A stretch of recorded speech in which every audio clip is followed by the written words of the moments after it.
اور اب بات کریں گے آئے دن تنازعات کا شکار رہنے والے تحریک انصاف کے ایم این اے عامر لیاقت کی، جن کو کشمیر کمیٹی کا چیئرمین لگانے کی تجویز پر کشمیری پھٹ پڑے۔ عامر لیاقت کو جوکر اور شعبدہ باز قرار دیتے ہوئے سوشل میڈیا پر کڑی تنقید کا نشانہ بنایا۔ عمران خان سے مطالبہ کیا گیا کہ ایسے فیصلے سے گریز کریں جس کا دفاع پی ٹی آئی کے لیے ممکن نہیں ہوگا۔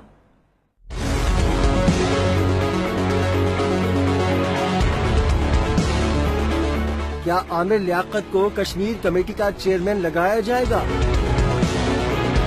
متنازع کردار کی اہم عہدے پر نامزدگی کی تجویز سن کر کشمیری سیخ پا ہو گئے، شدید تنقید۔ سوشل میڈیا پر عامر لیاقت کے خلاف طوفان برپا۔ کچھ نے جوکر کا خطاب دے کر کہا، کیا اس اہم عہدے کے لیے کوئی سنجیدہ شخص نہیں رہا؟ کشمیریوں نے تو عامر لیاقت کو مولانا فضل الرحمان کا دوسرا رخ قرار دیا۔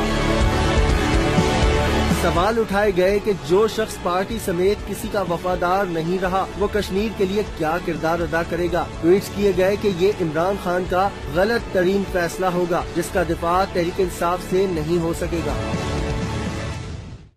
سیالکوٹ سے خبر دیں